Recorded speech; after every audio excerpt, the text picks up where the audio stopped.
Escrito assim está: era ele da idade de 32 anos,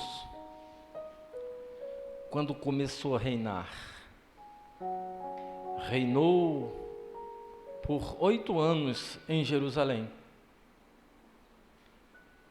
E se foi, sem deixar de si saudades. Sepultaram-no na cidade de Davi. Porém, não nos sepulcros dos reis. Pai Santo e bendito,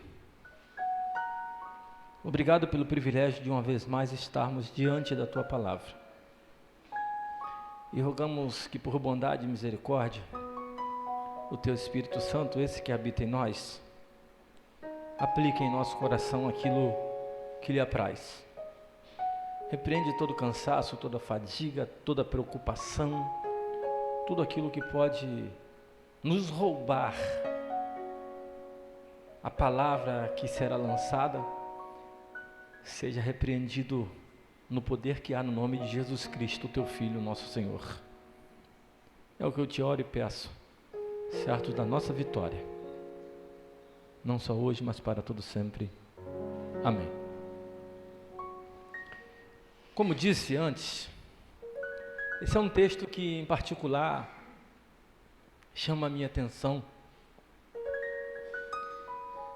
E me chama a atenção exatamente porque, de fato, a vida, já dizia o poeta, é um sopro.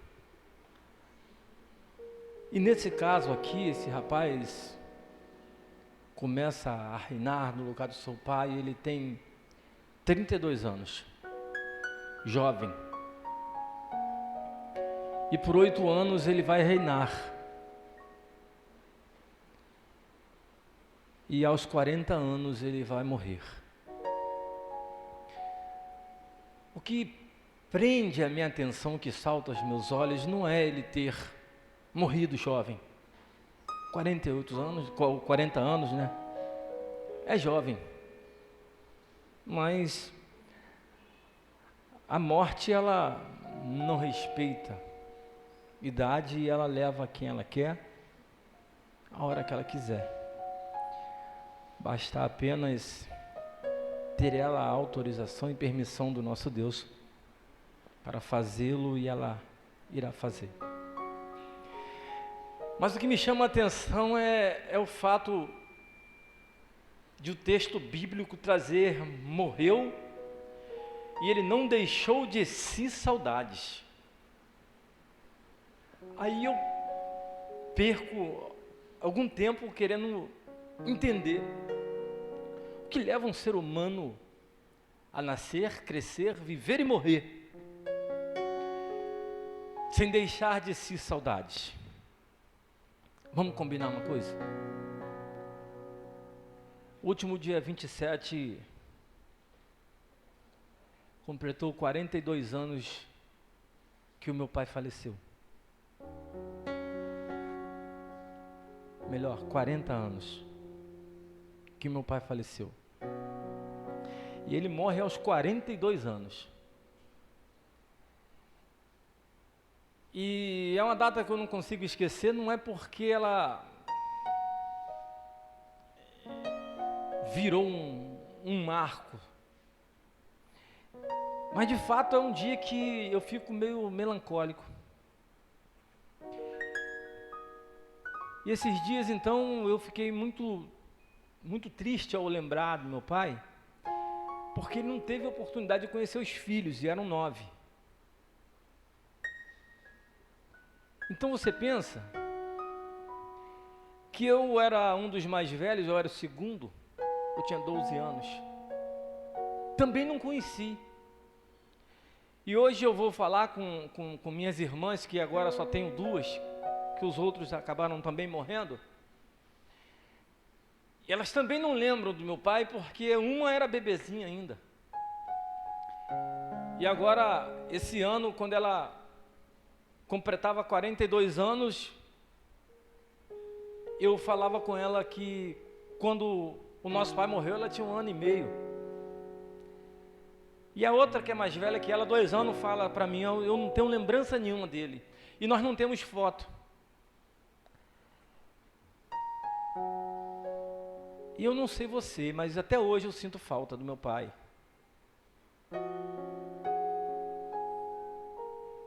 Só eu sei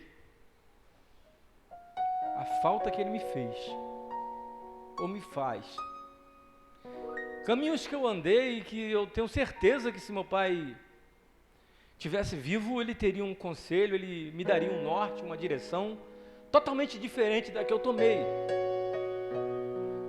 O fato é de que, de vez em quando eu me pego pensando nos parentes que morreram, e não são poucos. Uma casa cheia e de repente começa a ser dizimada pelo câncer e vão morrendo os parentes, vão morrendo os irmãos, vão morrendo os tios, os primos. Eu me vejo numa situação hoje, aos 52 anos, eu sou o mais velho da minha casa, não existe na minha família ninguém mais velho que eu. Eu tenho saudades. Eu não sei se você já experimentou chorar a morte dos seus pais, mas para mim, tanto pais quanto meus irmãos e alguns tios e alguns primos, até hoje me fazem chorar, e ainda agora minha voz embargou, porque eu lembrei de coisas que nós vivemos, experiências. E eu trago uma memória muito afetiva da minha mãe. Eu perco minha mãe, eu já tenho 27 anos. Minha mãe conseguiu conhecer alguns netos ainda. Mas eu tenho saudade. Saudade dessas pessoas que passaram pela minha vida, passaram pela humanidade, marcaram a minha vida, marcaram a vida de pessoas próximas. Tem uma vizinha já bem velhinha, eu dou assistência a ela, está com 90 anos. Hoje eu fui levar ela para ficar na casa de uma filha em Irajá, e mês que vem eu vou pegar ela para ficar na casa de um filho, uma família de 6 filhos, só 2 abraçaram esse ministério. E ela fala muito bem da minha mãe, de maneira com que eu olho para ela e eu tenho carinho, porque eu sei que ela teve uma proximidade com a minha mãe, e a minha mãe conseguiu marcar a vida dela de uma forma positiva. Agora o texto me chama a atenção, porque foi um rapaz que assume um cargo que é elevado demais, mas que de repente ele morre. E a Bíblia diz que quando ele morre, ele é sepultado na cidade do rei Davi, mas ele não foi sepultado no sepulcro que era direcionado aos reis. Algo arde no meu coração, porque eu quero entender o que levou um homem a viver e a passar pela vida sem que no dia do seu sepultamento alguém pudesse chorar a sua morte. Porque quando ele morre, Judá não sentiu, não pranteou, e ele não foi enterrado junto com os reis. O que leva um ser humano a viver, o que leva um ser humano a pisar na terra dos viventes, a experimentar a relação humanas e não ser capaz de deixar marcas, e marcas que gerem saudades na vida de alguém.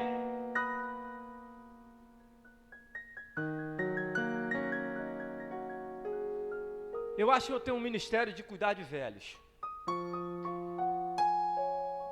E pegamos um morador de rua e começamos a cuidar dele. Levamos para uma casa de recuperação. E ao chegar na casa de recuperação, nós conseguimos detectar que ele já tinha mais de 65 anos. E ele estava na rua já há 4 anos. Problemas no álcool, briga com a família. E eu ia na casa de recuperação, conversava com ele, perdia muito tempo. E ele foi se recuperando, foi se recuperando. Logo, um interno da casa, que também tinha sido morador de rua e acolhido pela casa, ele termina os seus estudos, é bacharel em Direito, e ele então passa a defender a casa de recuperação com um sinal de gratidão. E aí ele diz assim: olha, vamos preparar o seu Natanael, essa semana nós vamos correr com ele. E eu estava disponível, falei, vamos nessa. Começamos a correr com o seu Natanael, documento para cá, documento para lá. Com 90 dias, o seu Natanael estava aposentado. E já estava com 67 anos, ou seja, já tinha 2 anos ele na casa de recuperação. E aí um dia eu cheguei, comecei a levar ele para a igreja. Estou levando ele para a igreja, e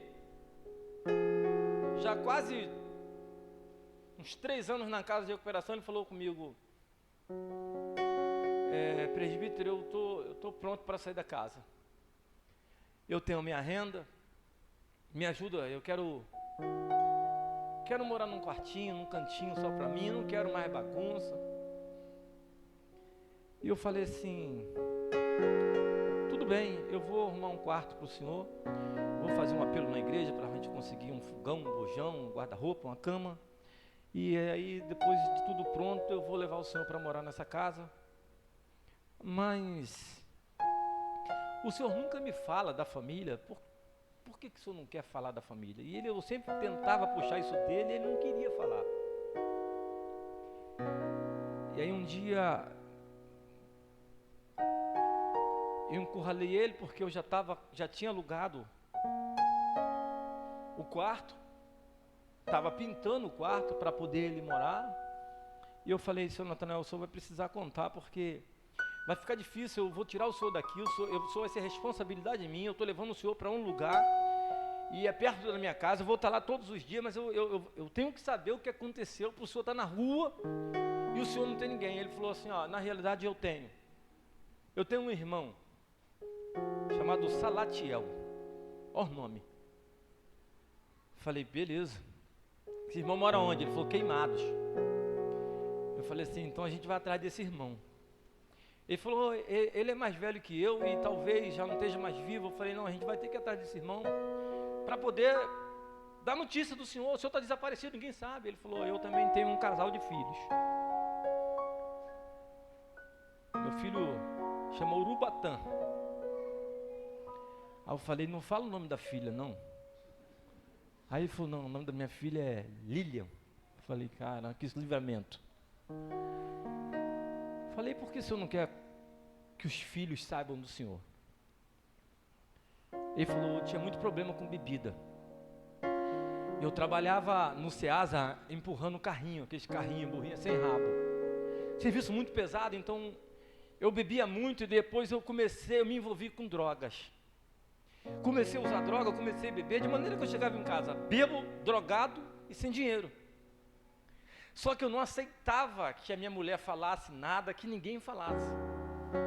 E aí, se alguém fosse falar, eu me irritava, e no alto do meu 1,55 m, eu virava um gigante, eu batia em todo mundo. Eu falei: você era brabo? Ele falou: desculpa, mas eu era muito brabo. Eu dei uma coça na minha mulher, que a gente morou junto ainda 18 anos depois da coça. Ela perdeu a voz. Eu dei uma pasada nas costas do meu filho, Urubatã, ele ficou sem andar 1 ano e meio. Eu joguei água quente nas pernas da minha filha. Eu era muito ruim. Eu falei: o senhor precisa se arrepender disso, pedir perdão, para o senhor consertar a vida do senhor, que o senhor não vai viver em paz se se o senhor não conseguir pedir perdão a essas pessoas. E aí, levei ele embora, depois levei ele para o irmão estava morrendo. Conversou com o irmão, quis levar o irmão para morar com ele, o irmão não quis, o irmão morre. E aí ele teve notícia de onde estava morando a filha e o filho. O filho morava em Cabo Frio. Quando fizemos contato, o filho falou assim: já morreu? Aí eu falei: não, teu pai está comigo. Ele falou assim: não chama ele de meu pai, porque ele não representa nada para mim. E não quero saber dele. E ele começou a chorar. E eu falei assim, estava no viva voz do telefone, eu falei assim: mas ele precisava falar com você e pedir perdão. E ele deu uma meia dúzia de palavrão e falou com ele: eu não quero saber nem dele, nem do perdão dele, some. E pá, desligou o telefone. E aí eu ligo para a filha. A filha atende. Eu falei que eu precisava conversar com ela, que eu estava com o pai dela. E ela ficou meio apreensiva. Eu falei: não, fica tranquila, ele está bem, ele está morando aqui perto da minha casa, eu estou cuidando dele, ele não quer nada, ele só precisava conversar. Aí ela falou: eu moro em Ricardo de Albuquerque. Me deu o endereço, levei o pai dela lá. Chegou lá, ele baixou a cabeça e só falava e chorava de cabeça baixa. No final, a filha falou: pai, eu não tenho como te perdoar, mas me dá um endereço, qualquer hora eu apareço lá. Ela trabalhava no mercado Carrefour. E aí passou um tempo, ela chegou na igreja, uns 6 meses depois. E ele estava na igreja, na escola dominical.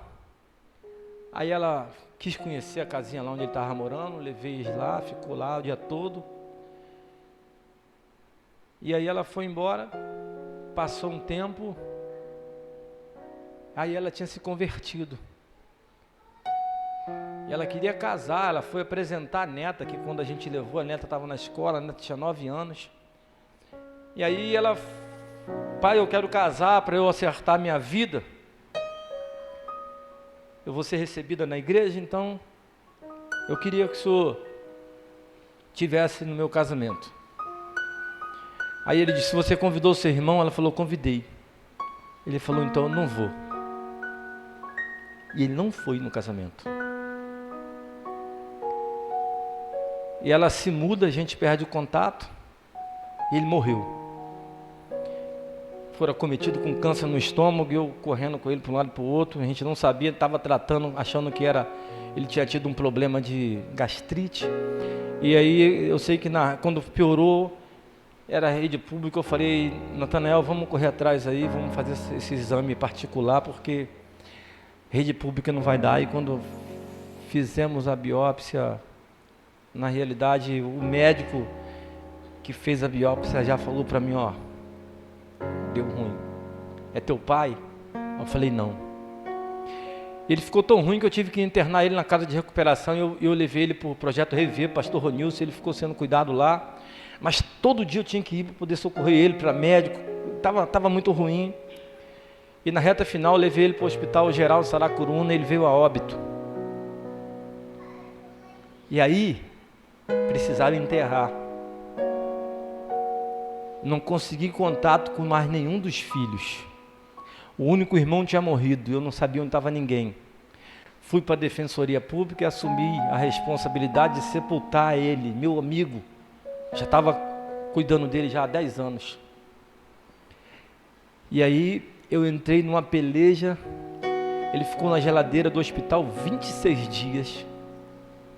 E aí o documento saiu, me dando a autorização de fazer o sepultamento. Eu pagava um plano funeral para ele, na realidade com o dinheiro dele. E aí eu fui, acionei o plano conseguiu aqui em Bongaba. E aí eu pensei assim, na hora de sair de casa, eu falei: vou ver se meu cunhado está de bobeira, aí ele vai comigo. Porque pensei, para me ajudar, para ir de companhia. E era um enterro que eu sabia que só ia ter eu e o coveiro. E aí meu cunhado aceitou ir. Chegamos lá, estava nós dois. E ele falava assim: Marcão, se eu morrer primeiro que você, eu quero que você faça o meu sepultamento. E você diz assim: aqui jaz Natanael Reinaldo, era o nome e o sobrenome dele. Está indo, mas está indo contra a vontade, porque ele gostava de viver. Eu falei isso para o meu cunhado ouvir, para o coveiro ouvir, e virei as costas e vamos embora. Quando eu li esse texto, eu já tinha lido algumas vezes, mas quando eu li esse texto aqui, eu entendi. Eu entendi que Jeorão foi um camarada que passou pela vida, mas ele não deixou marcas na vida de ninguém. Muito pelo contrário. O que ele trouxe foi cicatrizes. A marca, ela gera saudade. A cicatriz gera dor. E aí então eu fui retroceder alguns versículos e fui pesquisar sobre ele, e pouca coisa traz a Bíblia sobre ele. Mas se você tiver com a sua Bíblia aberta, se você olhar no mesmo capítulo que nós lemos da Crônica 21, versículo de número 4, está escrito assim: tendo Jeroão assumido o reino de seu pai, havendo-se fortificado, olha o que esse rapaz fez: matou todos os seus irmãos à espada, como também algum dos príncipes de Israel. Aí começa a fazer sentido. Quando ele ascende ao trono, ele já por 5 anos já trabalhava com seu pai. O pai desse rapaz é o 4º rei de Judá, Josafá, listado entre os 7 maiores reis de Israel. Então esse rapaz agora está assumindo um trono de ninguém mais, ninguém menos que Josafá. O ano 841 antes de Cristo. Só que ele começa a reinar e Israel está reinando também. Um outro rei com o mesmo nome, só que é Jeroão de Israel, filho de quem? Acabe, 7ª dinastia de Israel. Agora, concomitante, reina em Judá Jeorão e Israel Jeorão, 2 reis com o mesmo nome. Como se não bastasse, também parente. Por quê? Se é que podemos chamar de parente, eu considero como sim. Eles eram cunhados, porque Jeroão de Judá casou-se com Atalia, filha do perverso Acabe, da endemoniada Jezabel. E então, influenciado por Atalia, ele vai matar todos os seus irmãos para se fortalecer ainda mais, para crescer, para ter o seu nome perpetualizado na história. Lê do engano. Vai o primeiro conselho. Se você pensa em ascender ou alcançar algum local de destaque, e para fazer isso você precisar matar quem está à sua volta, você não vai obter sucesso, só fracasso. Lê do engano daquele que pensa que vai chegar e que para chegar no topo precisa pisar em todo mundo e tem que chegar sozinho. Se chegou sozinho, alguma coisa fez de errado. Jeroão não sabia disso, mas ele achava que se ele chegasse sozinho, ele estaria forte.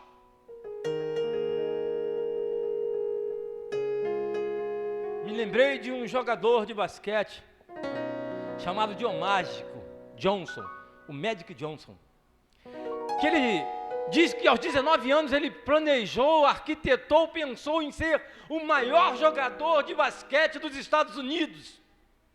E durante toda a sua carreira ele lutou para isso e as pessoas o incentivaram. Vai, você tem talento, você vai conseguir. E um dia ele dá o testemunho: olha, todos que estavam à minha volta disseram que o sucesso era o resultado da minha campanha, da minha trajetória como jogador de basquete, e eu acreditei, lutei por isso e cheguei. Mas ninguém me falou que quando eu chegasse no topo, não teria ninguém lá, estou sozinho. Ele se sentiu sozinho. Embora todos os títulos, todos os troféus, todas as medalhas, todas as suas conquistas, ele estava no topo, mas ele achou que era sozinho, estava abandonado, porque o sucesso sozinho ele é vão. Então Jeroão não sabia, mas ele chega sozinho. E o primeiro conselho que eu dou para você, se eu puder dar um conselho para você, se você pensa o sonho em chegar em algum lugar, em obter, em alcançar, em ganhar, em ter alguma coisa, e se para você obter isso, você precisar pisar em alguém, ou matar espiritualmente, ou até fisicamente, os que estão à sua volta e até os da sua casa, não faça, porque isso te trará grande ruína. A segunda coisa que eu acho interessante observarmos nessa noite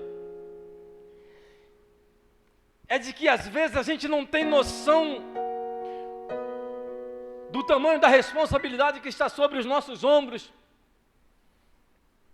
E Josafá, um dos grandes reis, um dia fez aliança com Acabe. Josafá ajudou Acabe. Sabe qual é o problema? É que Josafá não sabia que a aliança dele era com Deus e aceitou fazer aliança com aquele que é descompromissado com o Senhor. Segunda coisa, cuidado com as alianças que você pensa em fazer. Cuidado com as amigas, com os amigos, com as pessoas que você escolheu e listou para estar do seu lado. Porque se não tem aliança com Cristo, não pode ter aliança contigo. Mantenha um bom relacionamento, mas jamais, em hipótese alguma, leve-os para dentro da sua casa. Eu trabalhei muitos anos na TV Globo e na TV Record. E um pouquinho na Manchete, finalzinho, 88. Desses amigos de trabalho todinhos que eu arrumei nesses anos, nunca levei nenhum deles na minha casa. E tem deles que eu tenho ótimas relações, mas eram colegas de trabalho. Não leve para a sua vida pessoas que não têm aliança com Cristo, porque pessoas desaliançadas vão gerar filhos desaliançados. O Josafá faz uma aliança com Acabe. O que isso gera? Uma aliança de casamento. Agora, Acabe vai dar a sua filha para casar com o filho de Josafá. E Atalia, se podemos dizer que reinou, ela vai reinar por 5 anos sem Judá. Como é que ela faz isso? Seu filho vai morrer e ela vai exterminar os netos. Uma cunhada dela pega um neto mais novo de 1 ano, Joás, e leva e esconde nas recâmaras, junto com a concubina, e ela fica lá. Por 5 anos, Atalia está reinando. Matou os netos. E aí, um belo dia, isso já é uma outra história, já para um outro rei, o tio, que era o sacerdote, chama o chefe da guarda e apresenta o herdeiro do trono legítimo, uma criança de 6 anos de idade. Mas ela só matou os netos porque foi ela quem incentivou o marido a matar os irmãos, os cunhados, para que ele pudesse ascender o poder sozinho. E quando ela olha para os netos e vê que os netos eram herdeiros do trono, que ela achava que por direito tinha que ser dela, porque o marido, afinal de contas, matou todos os irmãos para ser herdeiro, ou melhor, para ficar sozinho. Aí agora ela mata todos os netos e um consegue, por livramento de Deus, escapar. Por quê? Porque Deus tinha uma aliança. E a aliança de Deus com Davi dizia: o cetro vai ficar na sua casa. Eu vou levantar reis após reis. E é isso que Deus está fazendo. Deus está permitindo com que uma série de coisas outras aconteça, que vidas, e vidas até inocentes, sejam exterminadas por causa de um mau passo. A gente pode até escolher plantar ou não plantar, a semear ou não semear, mas a colheita é inevitável. Então, muito cuidado com as alianças, muito cuidado com as pessoas que se apresentam diante de você e às vezes tem até um bom relacionamento, mas se não tiver relacionamento, ou melhor, aliança, e se essa aliança não tiver a mesma visão e mesmo propósito que o seu, muito cuidado, porque você pode estar colocando a perder a sua descendência, a sua casa e toda a sua família. Agora, terceiro tópico que eu queria trabalhar.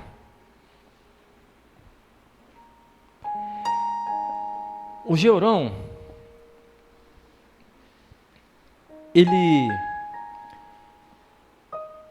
desacreditou das alianças da aliança que o pai tinha com Deus, e fortaleceu a aliança com o inimigo.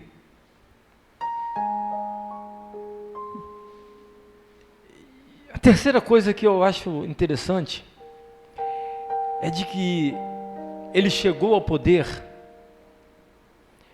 exterminou todos os seus irmãos, e aí eu acho interessante isso, é de que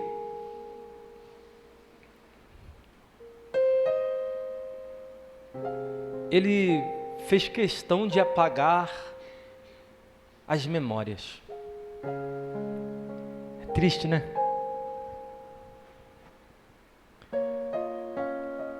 É triste você ver um homem ou um ser humano querer fazer questão de se esquecer das suas raízes, do seu berço. Porque por mais que ele tente esquecer do seu berço, das suas raízes, ele não vai conseguir. Dia desses eu estava conversando aqui com o Moura, permito citar teu nome aqui, meu irmão. Nós estávamos tomando um chá. Não sei se o Moura vai lembrar. Mas ele falou assim: esse chá me traz uma memória muito boa.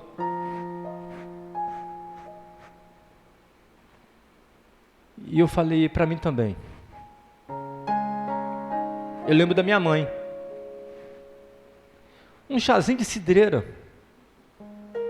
A nossa irmã Netinha faz ali com a receita guardada a 7 chaves, não deixa ninguém ver. Mas eu tomo aquele chá e eu lembro da minha mãezinha. E eu acabei desenvolvendo um carinho pela Netinha. Quando eu vejo ela, eu dou um abraço. Ainda agora eu estava ali, ela, a irmã Maria, ela falou: deixa eu dar um abraço nele, um beijo. Ela veio, me abraçou, me beijou. E eu vi que ela estava botando a garrafinha lá. E eu lembrei da minha mãe, abracei ela. E eu não sei se é porque eu estou um pouco emotivo, porque eu estou falando de uma mensagem de um rei que viveu e não deixou saudades. Eu estava assim, eu abracei ela, eu lembrei da minha mãe, eu fiquei um pouco pensativo e falei assim: olha, um dia desses eu fui almoçar numa pensãozinha e cheguei lá,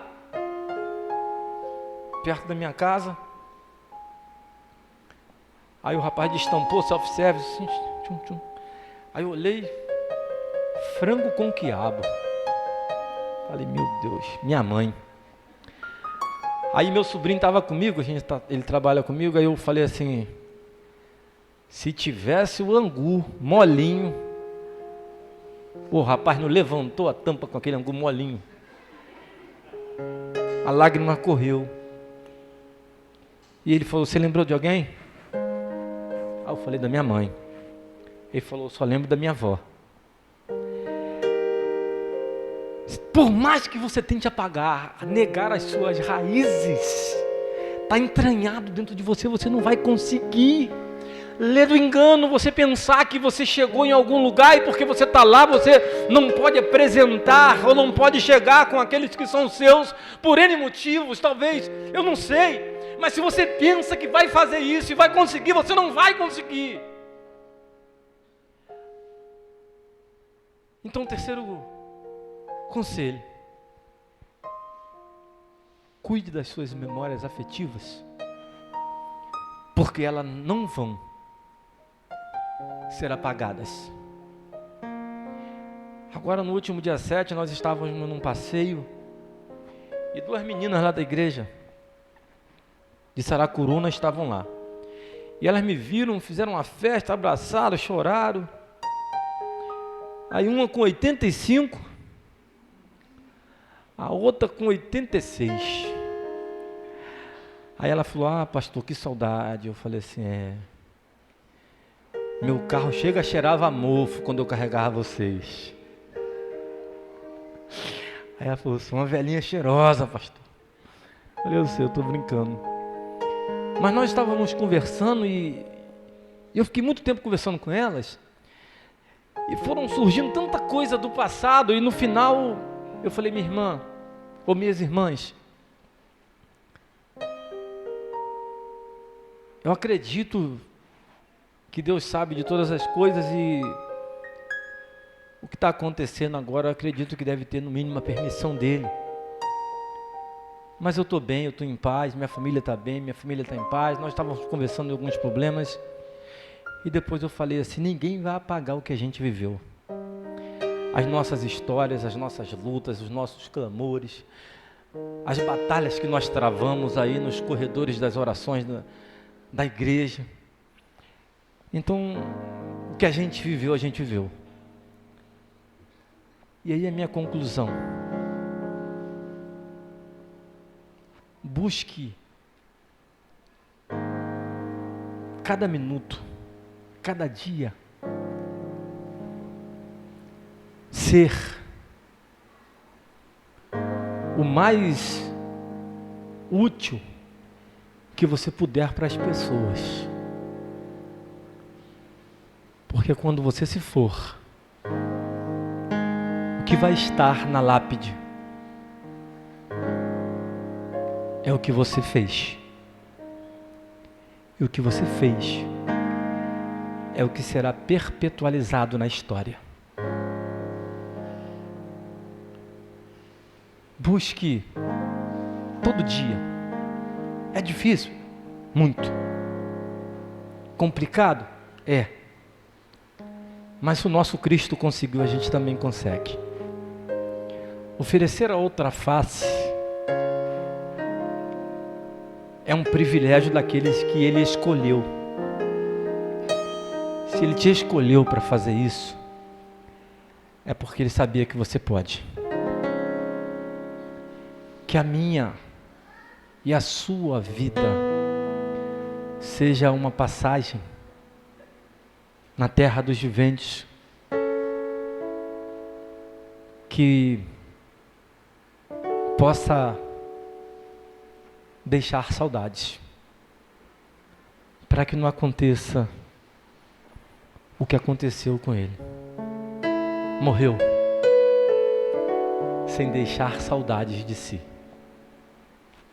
E se agora você está com saudade de alguém,